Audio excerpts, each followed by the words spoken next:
माननीय मुख्यमंत्री अरविंद केजरीवाल जी के नेतृत्व में जल्द से जल्द इस महामारी से लड़ने के लिए जो भी रास्ते दिखे, जहां से भी जो कुछ सीखने को मिला, उसको अपनाया। और ट्रांसपेरेंसी से, मतलब अकेली एक ऐसी सरकार है जिसने ट्रांसपेरेंसी रखी।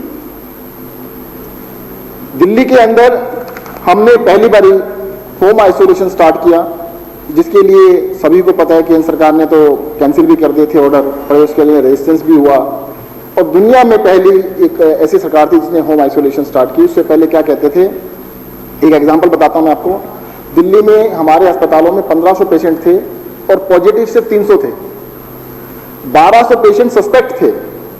तो मुख्यमंत्री जी और हम डिस्कस कर रहे थे, तो ये हुआ कि अगर इस तरह से महामारी फैलती है, यूरोप की तरह से दिल्ली में भी आती है, देश में भी आती है, 5 गुना पेशेंट, जितने पेशेंट हैं उनके 5 गुना अगर अस्पताल में रखोगे, और कभी ऐसा होता है कि 10,000 पेशेंट हो तो 50,000 बेड चाहिए आपको, 20,000 हो तो 1 लाख बेड चाहिए।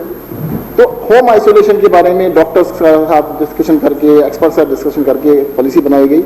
उसका पूरा प्रोटोकॉल तैयार किया गया कि घर में जो रहेगा, कि ऐसा ना हो कि घर में उसको पूरी केयर ना मिले। दिन में 2 बार उसको डॉक्टर्स की तरफ से फोन जाता है, पूरी किट दे के आते हैं। दिल्ली सरकार ने पहली बारी पल्स ऑक्सीमीटर का यूज करना स्टार्ट किया। पल्स ऑक्सीमीटर उससे पहले मुझे नहीं लगता कि दुनिया में किसी भी सरकार ने यूज किया हो। जो भी पॉजिटिव पेशेंट दिल्ली में आता है उसके घर जाके हमारी टीम पल्स ऑक्सीमीटर देके आती है, ताकि अपनी ऑक्सीजन लेवल चेक करते रहें। एम्बुलेंस, जो शुरू में जैसे मैंने कहा ट्रांसपेरेंसी की बात, शुरू में ऐसा हुआ है, अचानक जैसे केसेज आए तो 1-1 घंटा, 1.5 घंटा, 2 घंटे भी लग रहे थे। बाद में उसको ओवरहाल किया गया, बहुत सारी एम्बुलेंस और उतारी गई। आज जो एवरेज टाइम है कॉल करने के बाद 18 से 20 मिनट के अंदर एम्बुलेंस घर पे पहुंच जाती है। प्लाज्मा थेरेपी की सबने कहा, विपक्ष के नेता ने भी इसको एक्सेप्ट किया। दिल्ली के अंदर प्लाज्मा थेरेपी ऐसा नहीं था कि कभी और बीमारी में यूज नहीं की गई, कई सारी बीमारियों में यूज की जा रही है। कोरोना के लिए दिल्ली ने पायनियर किया, मुख्यमंत्री जी ने खास तौर से इसके पर ध्यान दिया और कोरोना बैंक प्लाज्मा बैंक बनाया दिल्ली के अंदर। पहली बारी कि प्लाज्मा का बैंक है, आप जाइए वहां से प्लाज्मा लेके आ सकते हैं। और मैं तो देखो जी, आपको बता दूं, मेरी जान बचाने के अंदर 2 चीजों का बड़ा योगदान रहा। दिल्ली सरकार की ही दोनों स्कीमें थी, एक थी पल्स ऑक्सीमीटर और दूसरा था प्लाज्मा थेरेपी। रात को मेरी तबीयत बहुत खराब थी, 12 सवा 12 बजे थे, क्योंकि पल्स ऑक्सीमीटर हम सबको दे रहे थे। मेरे को बुखार था पहले दिन से, तो पल्स ऑक्सीमीटर मेरे पास भी था। पल्स ऑक्सीमीटर से जब ऑक्सीजन लेवल चेक किया गया तो वो 90 से भी नीचे था। डॉक्टर से बात की गई तो सीधा उन्होंने कहा भाई इमरजेंसी है, तुरंत अस्पताल आ जाइएगा। और दूसरी चीज थी प्लाज्मा।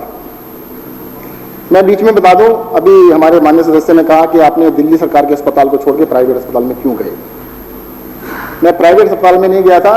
जब मैं सीरियस था अपने घर पर, तुरंत डॉक्टर से बात करके इमरजेंसी में सरकारी अस्पताल में राजीव गांधी सुपर स्पेशलिटी में मैं एडमिट हुआ। 2 दिन बाद जब मेरी तबीयत और खराब हुई तो डॉक्टर्स ने मुझे सलाह दी कि प्लाज्मा देना होगा आपको, प्लाज्मा थेरेपी की आवश्यकता है। दिल्ली सरकार ने प्लाज्मा थेरेपी की परमिशन केंद्र सरकार से मांगी हुई थी। दिल्ली सरकार के हॉस्पिटल राजीव गांधी को भी और एलएनजेपी को भी परमिशन मिलने वाली थी। ये था कि कल या परसों 1-2 दिन में मिल जाएगी, परंतु जिस दिन मेरे को कहा गया कि प्लाज्मा देने की आवश्यकता है, उस दिन परमिशन हमारे पास नहीं थी। मुख्यमंत्री जी का मेरे पास फोन आया तो मैंने बिल्कुल मना कर दिया कि नहीं, मैं शिफ्ट नहीं होऊंगा और मैं यहीं पे इलाज कराऊंगा। उसी दिन मेरे फादर इन लॉ की डेथ हुई थी। जिस दिन ये प्लाज्मा थेरेपी मुझे कही गई, उनको भी कोरोना हुआ था। तो मेरी वाइफ को जैसे ही पता लगा, हॉस्पिटल के डॉक्टर साहब ने फोन कर दिया कि उनकी तबीयत बहुत खराब है और उनको प्लाज्मा देने की जरूरत है।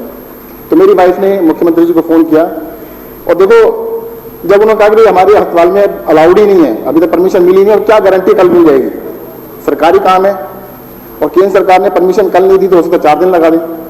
तब मेरे विरोध के बावजूद, और मैं समझता हूं मुख्यमंत्री जी ने जो भी किया ठीक ही किया, उन्होंने मेरे विरोध के बावजूद भी मुझे उस टाइम शिफ्ट किया गया।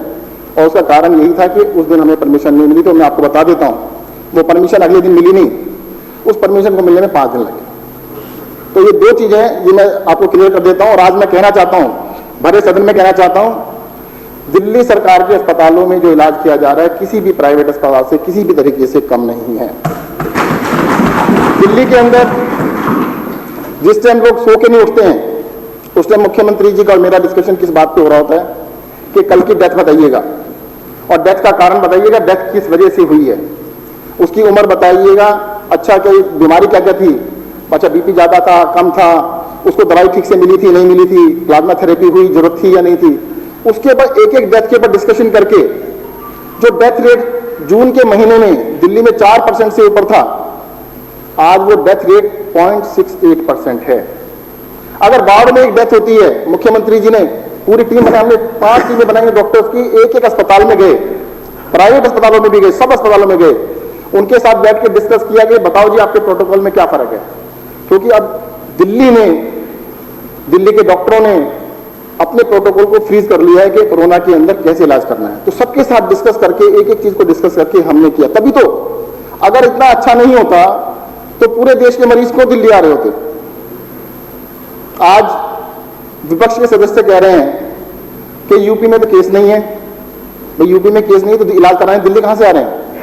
अगर वहां पे केस है ही नहीं, इलाज कराने तो दिल्ली में आ रहे हैं। आपको सिर्फ पिछले 1.5 महीने का मैं बता दूं, 5000 से भी ज्यादा पेशेंट दिल्ली से बाहर से आके दिल्ली के अस्पतालों में एडमिट होकर अपना इलाज करा चुके हैं, ठीक हो चुके हैं। दिल्ली के अंदर जो टेस्टिंग की बात है, किसी भी राज्य के अंदर दिल्ली में सबसे ज्यादा टेस्टिंग हो रही है। 1,12,000 टेस्ट पर मिलियन, यानी आप दूसरे शब्दों में कहूंगा 11.2% लोगों का टेस्ट किया जा चुका है दिल्ली में। अभी विजेंद्र गुप्ता जी कह रहे थे कि प्रशांत विहार की डिस्पेंसरी में टेस्ट नहीं हो रहे। कल मेरे साथ चलिएगा, मैं दिखाता हूं टेस्ट हो रहे नहीं हो रहे। आपका भी कर देंगे, मेरा भी कर देंगे, किसी को मना नहीं कर रहे हैं। मेरे पास जवाब आ चुका है। सर जी टेस्ट कम एक्चुअली मुझे ऐसा लगता है मैथमेटिक्स के अंदर ना क्लास सौरभ जी को देनी पड़ेगी। दिल्ली के अंदर 10-12 दिन पहले, 15 दिन पहले 16, 17, 18,000 टेस्ट पर डे होते थे। मुख्यमंत्री जी ने कहा कि हर आदमी का टेस्ट करो, ताकि अगर एक भी एसिम्टोमेटिक भी है, अगर उसमें कोई सिम्टम नहीं है, उसको भी ढूंढो। आज दिल्ली में 60,000 टेस्ट रोज हो रहे हैं, 60,000 टेस्ट लगातार कई दिनों से 60,000 से ऊपर चल रहा है नंबर। और दिल्ली के अंदर 500 से ज्यादा परमानेंट फैसिलिटीज है जहां पे दिल्ली सरकार की, जहां पर डेली टेस्ट होते हैं, कोई भी जाए करा सकता है। 265 डिस्पेंसरीज हैं, 35 हॉस्पिटल हैं और मोहल्ला क्लिनिक है। इसके अलावा हमारे मोबाइल सेंटर्स हैं जो मार्केट्स में जा रहे हैं, ISBTs में लगा रहे हैं, जगह जगह कैंप लगा के, और टेस्टिंग को इतनी तेजी से बढ़ाया गया है ताकि एक भी इंसान है जो टेस्टिंग से ना छूटे। हर आदमी का टेस्ट कराया जा रहा है। और मुझे ऐसा लगता है कि जो ये स्ट्रेटेजी है कि भाई आज हमारे को लगता है कि 4,000 केस आ रहे हैं, 4,500 केस आ रहे हैं, 5,000 केस आ रहे हैं, इससे डरते हुए ना डरते हुए भी हमने सबका टेस्ट किया है। इसके फल भी जल्दी आएंगे। मुझे लगता है काफी हद तक ये कंट्रोल जल्द से जल्द होगा। कारण इसका ये है कि एक आदमी जब मिल जाता है कि उसको कोरोना है तो उसको आइसोलेट किया जा सकता है घर में या अस्पताल में, वरना वो 10 दिन में, आने वाले 10 दिन में कम से कम 10 लोगों को तो कर ही देता। अगर एक को नहीं ढूंढोगे तो 10 होंगे। तो इसलिए आज हम जो लोगों को ढूंढ रहे हैं, आगे होने वाले 10-10 को हम रोक रहे हैं। आज हम जो 4,000 केस देख रहे हैं, आने वाले 40,000 केसों को हम रोक रहे हैं। मुझे लगता है कि दिल्ली का जो मॉडल है, जिसकी सराहना सभी देशों ने, और सभी देशों के साथ साथ हमारे खुद के देश के प्रधानमंत्री जी ने भी की है, तो मैं समझता हूं कि हम लोगों को अभी हिम्मत बना के रखनी चाहिए और काम ठीक से करते रहना चाहिए। 3 चीजें खासतौर से जिनके बारे में मुख्यमंत्री जी बार बार कहते रहे हैं। पहली, मास्क जरूर लगाइएगा। दूसरी, सोशल डिस्टेंसिंग का पालन कीजिएगा। तीसरा, साबुन और पानी से बार बार हाथ धोते रहिएगा। मुझे लगता है कि इन 3 चीजों का पालन करने से इस बीमारी के बढ़ने को हम रोक सकते हैं।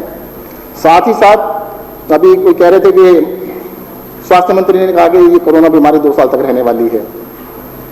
कहने को तो 21 दिन का समय भी दिया गया था कि कोरोना की बीमारी 21 दिन में चली जाएगी, तो गई तो नहीं। कहा यह भी गया था गर्मी आएगी तो चली जाएगी।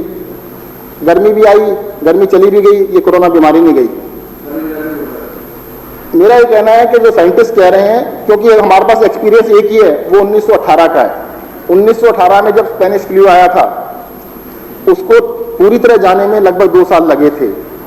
आज इस बीमारी को चलते हुए 9वां महीना चल रहा है और अभी ये लग नहीं रहा है कि एकदम से 1 महीने में, 2 महीने में खत्म होने वाली है। हमें बहुत सतर्क रहने की जरूरत है, सावधान रहने की जरूरत है, सारी केयर करने की जरूरत है। साथ ही साथ पैनिक करने की जरूरत नहीं है। अगर हम केयरफुल रहेंगे, अपनी मदद करेंगे, दूसरों की मदद करेंगे, तो हम इसको जरूर रोक सकेंगे। धन्यवाद। जय हिंद, जय भारत।